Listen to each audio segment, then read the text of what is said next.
Leveling up your soft skills will boost your confidence, help you impress hiring managers, and increase your chances of landing that dream job.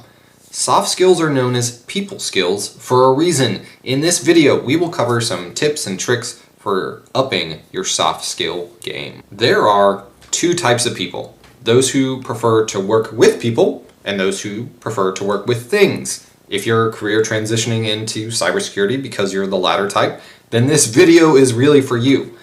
Let's be real for a minute. A big draw to cybersecurity or IT in general is that you don't have to talk to people and interact with them all day long. But to get a job or to get a promotion in cybersecurity, you're going to have to interview, probably work on a team, and overall have some social interactions. Now, you may be thinking to yourself, I have limited time and resources and I need hard skills to get the job. I had that very thought myself. Why waste time on learning how to speak effectively, manage my time, organize things, when I don't yet know how to reset a password? I need those hard skills. Well, that's why this section comes second. Focus on those hard skills, but don't neglect this holistic approach that will take you from a good candidate to a great one. There will be days when you want to break from hard skills training. Studying all day for a certification is tiring, and it's okay to take breaks. Sometimes those breaks can just be a change of what you're doing. Instead of watching those Security Plus training videos, you can practice your soft skills instead. Here are 10 soft skills that make you employable. Number 1, attention to detail.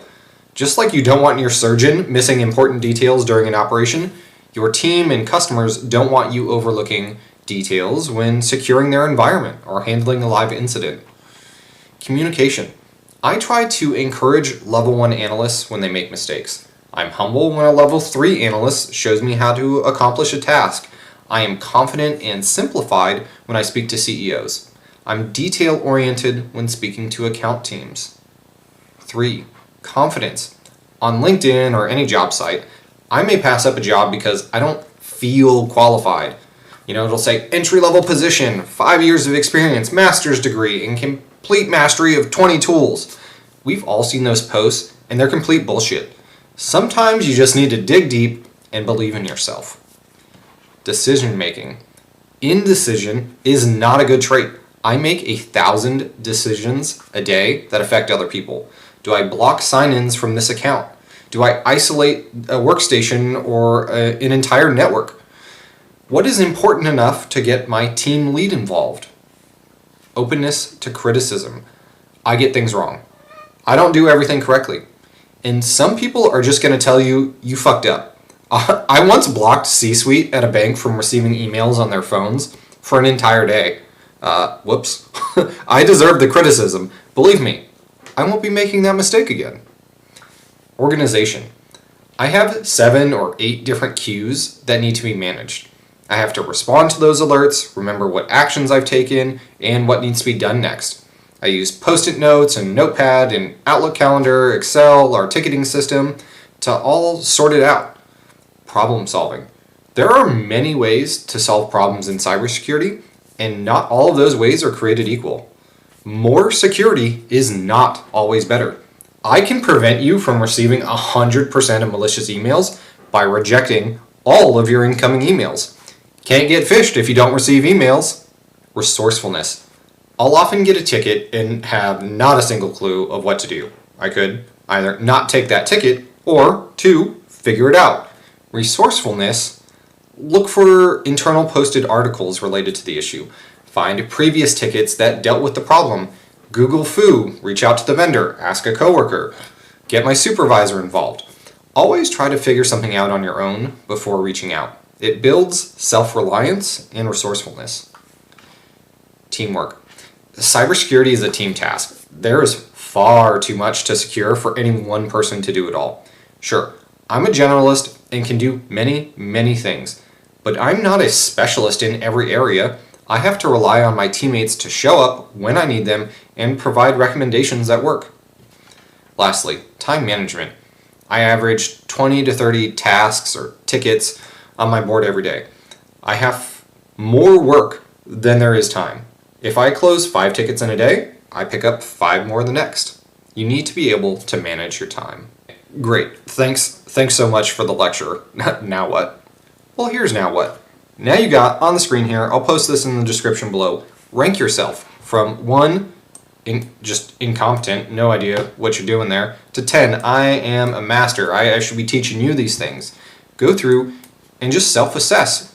Are you open to criticism? Maybe not. Are you organized? Sure. Just self-assess yourself, and then you can start to pick one and go from there. Maybe choose the low-hanging fruit. Which of these would you actually be willing to work on? Are you willing to work on your communication? Are you willing to work on decision making? So find the ones that you're not really good at, choose from those first, and then pick one, and then from there find a book or a podcast, some YouTube videos, and figure out how can I increase my confidence. You don't need to pick all 10. Start with one, go from there, spend a week on it, spend a month on it, get through some resources, and you will see yourself grow in that area exponentially. Low-hanging fruit is just that. You can grow so much faster when you begin something. Think of it this way. Take a professional basketball player. They shoot 1,000 free throws a day for training.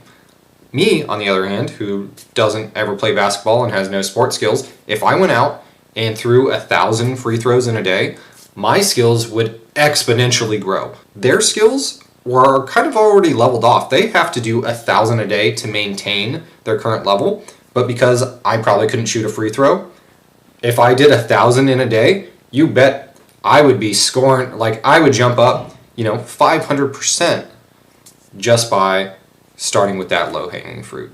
Here are some books that we can go ahead and get started with. I've got 4 books that we can look at. Let's start off with Brian Tracy's Speak to Win. For me, one of the biggest hurdles, one of the biggest skills I wanted to develop was my communication skills. Public speaking, interpersonal communications, having one-on-one conversations with bosses, meeting people just like strangers and sparking up a conversation. Speak to Win will really help you become confident in those skills. The Compound Effect by Darren Hardy was really good. It's all about how you can just get started, what habits you can change to jumpstart your success in life. Probably a bigger, better version of that is Atomic Habits. I'm pretty sure Compound Effect was free on audiobook with the Premium Plus subscription. Atomic Habits, I know it says it's free here, but it actually costs a credit.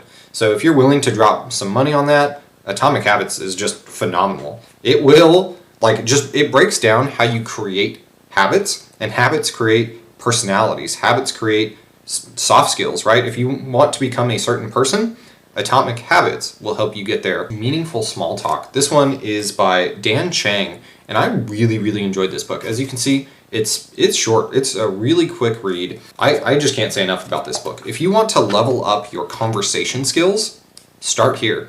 If you're enjoying the series, please like, subscribe, and let me know what else you would like to see.